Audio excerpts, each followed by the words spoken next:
Hello, here's how to make some alien control panels in Houdini. I knew I had to make a bunch of these.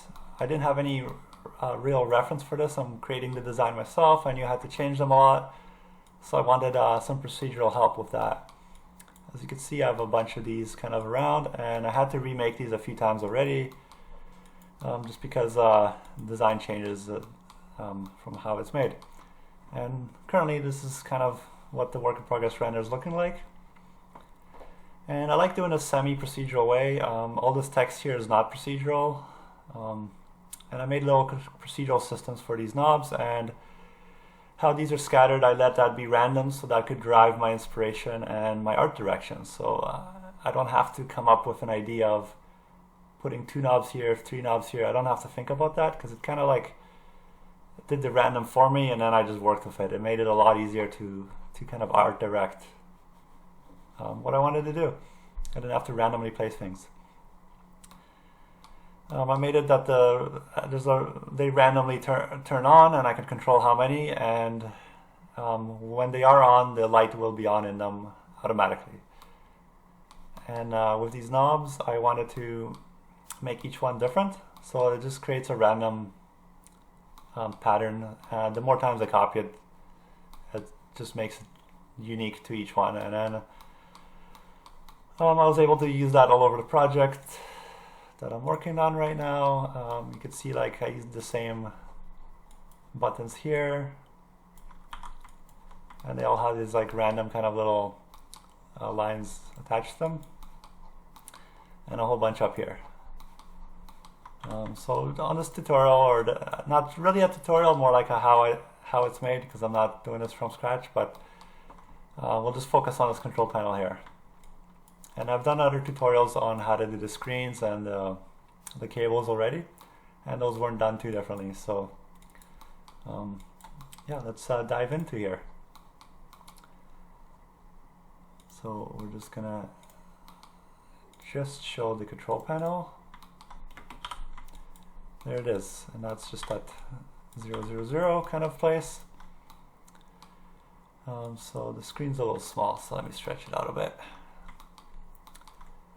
So it's not the simplest, cleanest design, because again, I was kind of modeling without reference, not sure what I was doing, kept adding things on, and this is just what I ended up with. So the first tab we're going to talk about is the outside frame, which I already did a tutorial on. It's the same as the screen in my poly modeling tutorial, which I'll share a link of. I did do a few adjustments. I just simplified this whole front part a bit. I had this kind of procedural bounding box transforms set up to create this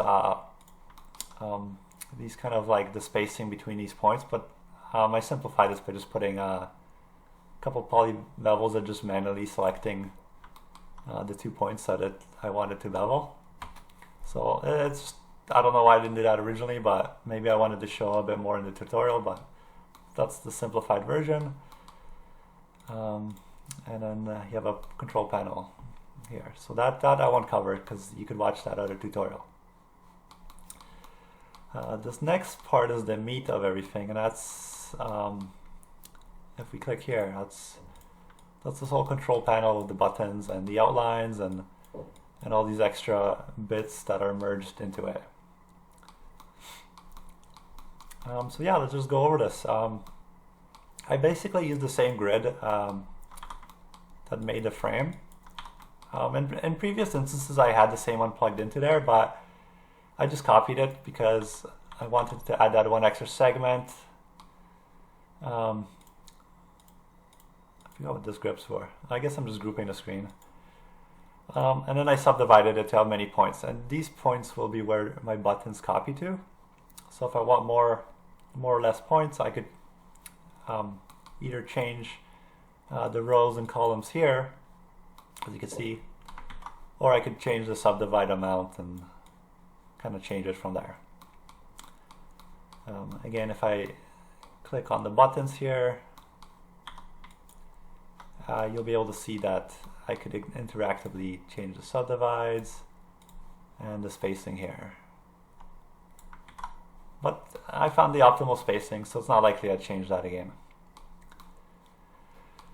So that's just to create the points for the buttons. A very simple shape so far. Then I knew I didn't want buttons around the edges, because if they were there, they would kind of clash with the frame. So I created this group named unshared edge or unshared delete, and include by, you could keep this as a primitive group type, and then include by edges, you could click enable and click unshared edges, and I will always select kind of kind of what it says, unshared edges. They'll be the border in this case. Then we just blast. I just want to get rid of it. I don't care much about it. Then we do this sort node, and I really like this kind of little trick. So you can see up here, if we turn on the point numbers, they're all actually they're more random than I realized they would be. Sometimes they're very like sequential, like 1, 2, 3, 4, 5, 6, something like that. But because I did a bunch of operations before, they randomized it a bit, because here you can see 0, 1, 2, 3, 4, 5, right? Anyways, the sort node is what I do here is I create a point sort of random, and this gives me this control where I could move the slider and it will randomly sort the numbers, and this way I could kind of preview how my random is looking, and I could play with this till I get kind of like the gaps where I want them to be, and I get inspired to put some extra details in. And I just kind of did that for all of them, and just to make sure each one is unique. Sorry, I'm moving all over the place, but we're back at the top here to the sort node here. Then I just group a certain amount of points. So I'm grouping, I changed the range type to start and end, and 1 to 60 points I'm selecting, and if you scroll down, if you scroll this down, you can see there's less or more points, which is hard to see right now. To make things easier, I can just show it down here. And as you can see, if I move that, I have less or more. This just kind of creates a group. After that, you just want to blast the points that are I did delete non-selected, and the group blast me, which is the one above it, which is the group range. Then I just did an add node, and I just select delete geometry but keep the points. That's just to get rid of all the faces. I don't want any extra information. I just have like floating points around. And yeah, I just did that this way. And I think there's a reason I did that. I know I could just put the group into the copy to points to only copy to that group. I forget why I did that. Maybe it makes sense once I get through this. But anyway, moving on. So we copied these boxes to all those points. And I'll get a bit of, these are all connected, so I'll get a bit about what is that later. But it's basically the buttons that I've modeled, right? And I just took the bounding box from those buttons, and I moved it down a little bit. See this transform node, and then I just grouped it bounding bool, and that's to use later in our Boolean operation. So for now, you could start with a box until you get the button made, and that'll work just fine, just to visualize. So that just copies the box around, and what we do with that is, what do we have here? Oh, I guess I'm splitting it out. I think I had some more geometry copied in there, so I just split it out this group here. That way I don't have any extra things else. I don't think I need that anymore, really. Yeah, it's giving the same result. I just had that from before. Sorry, I forgot to remove that. And here, don't worry about this yet. We'll talk about that one later. That's for an extra piece of geometry added. But for now, just pretend those rectangles aren't there. We'll just continue on. And that just moves into our Boolean, which takes the grid I had up here that I subdivided. And that goes straight down here and gets Boolean by these boxes that are copied here. So I hope you're still following. I know it's a bit more complex, and there's probably a cleaner way to do this, but this is how I've done this. And then I didn't want to just have the holes. I wanted some extra details around the holes, so I'll get on that later. But for now, I just poly extruded because I wanted some depth to it. I don't want it on one side. I reversed because I extruded the wrong way. And then anytime you see one of these purple ones, I made it purple. It's just a group. I just did that for materials later. Anything that starts with matte for me, it's like my workflow. I do materials on it. So yeah, that just to create this shape. That's all we've done so far. And then I also took this model here, and this is where I had the extra detail. So I got all the edges selected by creating group node, group type the edges, and the base group is AB seams. So you might be wondering where that is, and that's if I go up one into the Boolean, I outputted some groups from the Boolean, and it's the AB seams one right here. So I just click that checkbox in the Boolean, and I'll kind of create a group based on the cut that the Boolean has done, which is really great. So yeah, I didn't need to make this. I could have just used that group later, but I just use this to name it.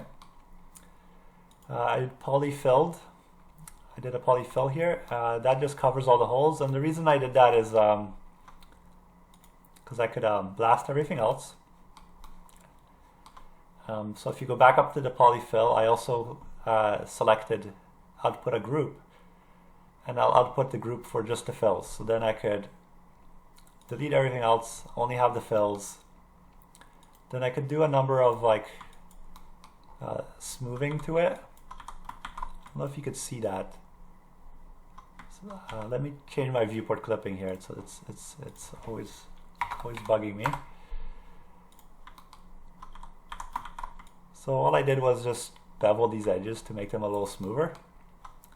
I did a fuse just because polygons, I added that later. It was causing some errors when the Boolean was too close to another edge. This just helps fuse it up a bit. And then I did a inset outward a bit to make it bigger. And then I put a poly wire on it. And what that does, and that's this whole list here of operations. What that does is add this kind of outline around the buttons that I wanted, which I just realized today you don't really see in the render because I have the same texture and mapping coordinates as the rest of the geometry around it. So, but I could always fix that, add a different material on there, add a different UV coordinate or whatever. So what you would be seeing here would be just that, because that's all we covered so far. So everything else we're still going to get to, but this is where you should be at right now. We cut the holes and we created this detail around it, and we have the basic shape of the buttons. So I'm going to undo that, but we will get to that, so don't worry. So now we have that. So what we want to do is make the buttons. So that'll be our next step. So what I did here is I just had a box, I modified it, then I used the shelf tool here. If you go to model, sorry, where is that? Polygon, yes. Edge loop tool. I just kind of placed a bunch of edge loops, And again, I was just designing it as I was going. I polybeveled to add more edge loops. Then I extruded just to create a bit more detail in the buttons. Fuse, some more polybevels. And that was my button. Nothing too fancy. You guys could model your own buttons. It's not too complicated here. But I didn't need any of these details to put the bounding box for the Boolean, so that's why I grabbed it from here. That's why I created the bounding box from this point, because that's what defined my shape. And that is what was used in the Boolean, as I covered. So I hope you're still following. I know it's confusing, I'm all over the place, but this is how my brain works and how Houdini works, and if it's your file, it will be easier to understand. Just try to keep following along and hopefully get it. So here gets like a little more tricky. I wanted to create two versions of the buttons. There's a green one and a yellow one. So I wanted one to be on, so this I ended up being the off switch, and this one on switch. So you can see their position is slightly different. On, off. So then I go, and then here I kept, it's like the on one I wanted to have the light. So this is where the light will come from, and that will be explained later as well. But I took the switch and I positioned it kind of where I wanted to, and then I picked an extract centroid to create a kind of a point in the middle of it. I know I could have just had an add node, and you could just do add and click here to create a new point, but that would work too. But I just used the button. I think it's easier if I modify the button, it'll kind of work with it. And here, for this one point where the light will be in a feature, I just created a light add group and merged that back into my button. So you can see the point where the light would be is in there for the on button. So one switch has it, it means all of them will have it. So anyone that is on will have it. And that's what I wanted. Whereas with the off button, I just transformed it, and that's it. As you can see, it doesn't have the same extra chunk here to extract light out of it. So now we just want to copy it to the same points that we used in our Boolean operation, which are these points. I'm sure you remember. We just had that with the boxes, and the same line will go to another sort node with a random point sort. And this is so I could change the randomness of which ones are on. Because if you see here, the green ones are the ones that are on, right? So if I move this, I could change that around, which is nice because sometimes random will have like 4 on in a row and it doesn't look random, even though that's random. So it's life works that way. But as artists, we try to cheat life a bit, create our own random. And then here, it's the same as we did before. I just wanted like a certain amount of lights that are on, and this time I picked relative start to end. You could do it the same way as before. I don't know why I did that differently, but see, you could turn them on or off. You could have them all on or all off. You choose. But you don't know how that works yet, because I didn't get over the copy points yet. And this is why it's hard to explain Houdini things, because it's a map of multiple things happening at the same time, and it all works together at different points, and it's not as linear or easy to explain. So hopefully you're following along. So here, I just copied 2 points. actually, sorry, before here, I just did a split node, yes. So this group selects this many kind of points, and this group is called Blast Me. Here I have the same group name, Blast Me, and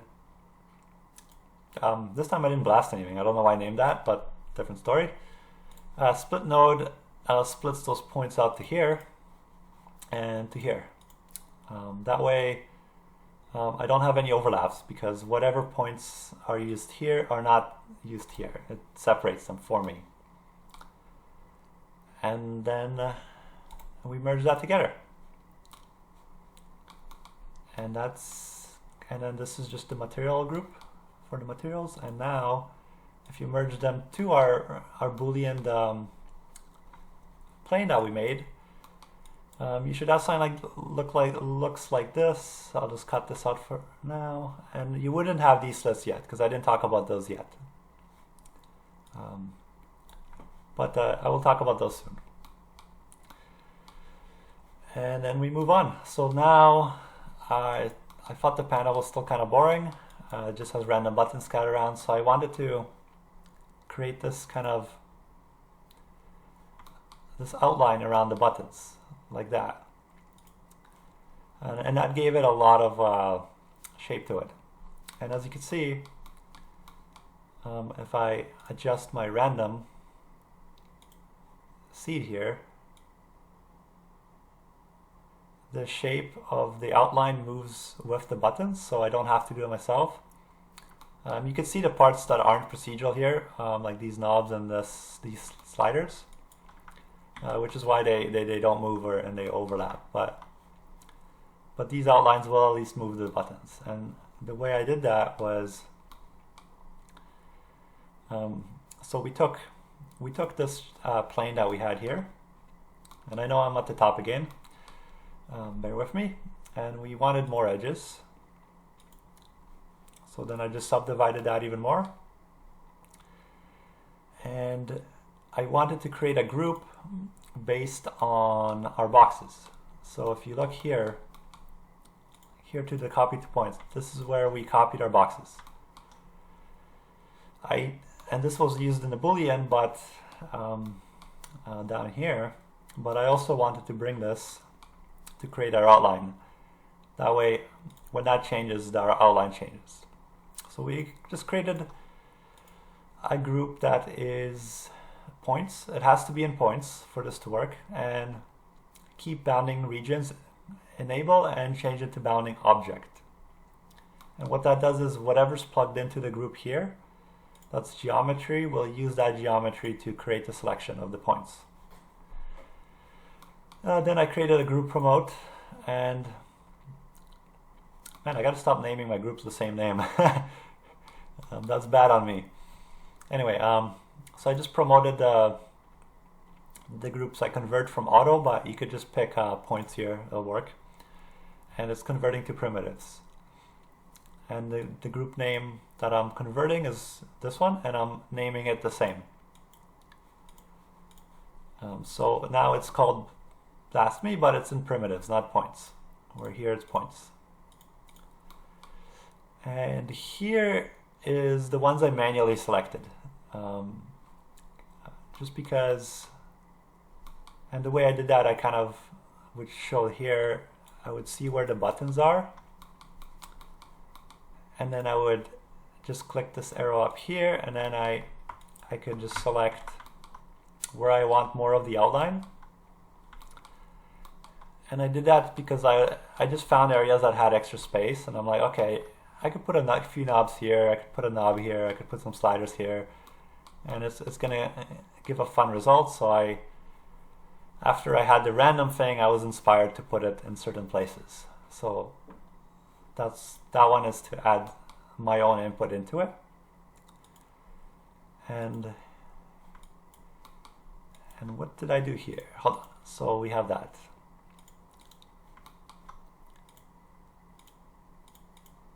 Let me just figure this out. Okay, so now I have two groups, right? I have one that's from the buttons and one that I manually did. Here I did, oh, I see what I did, okay. I did a small inset.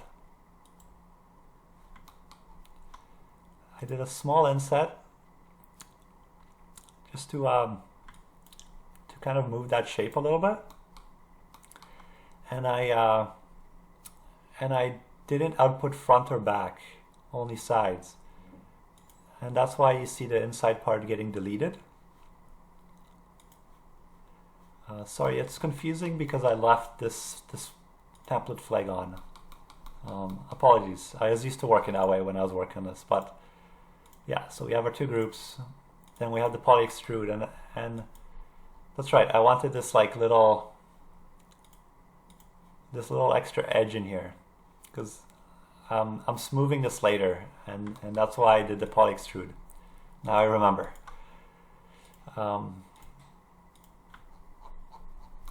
I really don't need this blast anymore. That was there from before. Before I had the poly extrude, I just blasted those faces. So you can see in the poly extrude, it's only working on these two groups, blast me and blast me too. So this is my selection from my buttons, and this is the manual selection I did, which is these two groups. So this is what you should be seeing. Don't mind this merge too. That's irrelevant.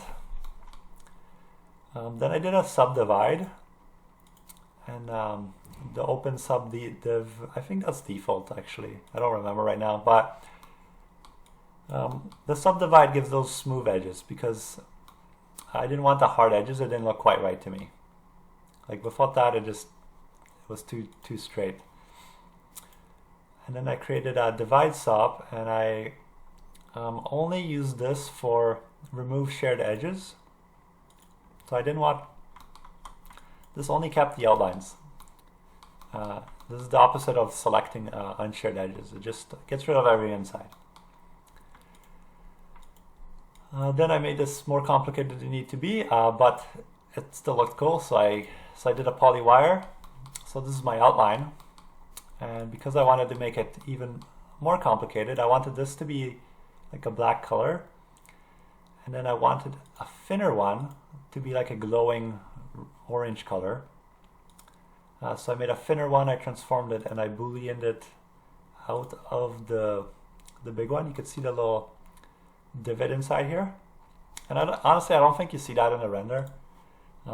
Like I overdid it. I get kind of sucked into details sometimes and waste too much time on this kind of thing, but it didn't take long, it was fun.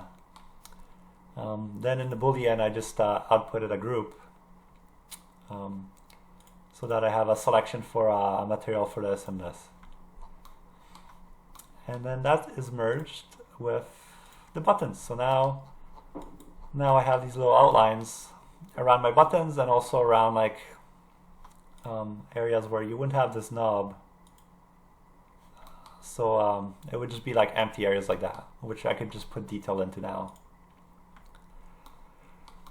So that covers that part of the panel. Then to create these sliders, honestly, it's very simple. It's pretty much just I'll go over this very quickly. I just created the little handle thingy. Actually, it looks really messed up. I'll probably fix that later. I don't know how that's messed up.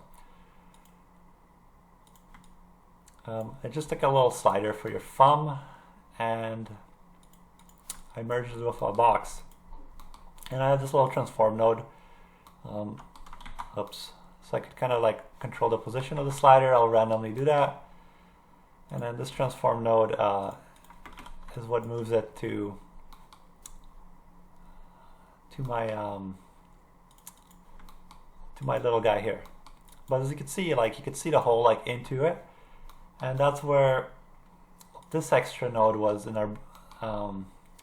Sorry, I'm moving very fast here, but in this Boolean where we cut all these squares out, you may remember there was this rectangle piece, and that's just this is just an object merge, which is just importing this kind of this shape here to cut into that. But after the transform, so basically I merged it together with this slider thingy Then I just kind of split out. I split out the group, which is here, for that, and so that one side's that for the Boolean, one side's for the model, and it all moves together with this transform node. And then these are just more sliders. I just took, oops, I just took this whole thing and copied it for each one that I wanted to make. And since they're all plugged into here, and this group is all the same group, it automatically goes into the split for me and comes out into my Boolean. That's why you see three little slider things. So that was the slider detail. And the knob was a bit more complicated. I made it way too huge. I don't recommend doing that. But all I did here was model the knob. Kind of just extrudes and moving vertices, and made a top piece, merge it together. Nothing special. But then out of here I wanted to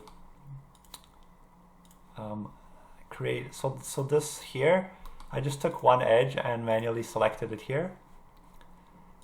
And that's just to create a different material on one of the edges. That's kind of like the little pointer glowy thing to show where the knob is pointing to. And then for this bottom detail, I just took the same kind of polygon here, and I subdivided, and then I just took this middle edge. So I created dissolve, and I just dissolved everything that I didn't want. Honestly, I should just started with a circle, extruded that, and taken the circle and used here. But again, I was developing as I went. I didn't have a clear idea what I wanted yet. So, and then we have our little sort trick here. See, random numbers. And I'll get onto the seed later. And then the same trick you saw before, group right range. You'll see there's a lot of complicated code, or more complicated code in here. There's another tutorial that covers this quite well. The tutorial I made of the books, the random books, that's the one you want to look at to understand that better, because I think we're running out of time slowly, and I don't think I'll be able to cover it here.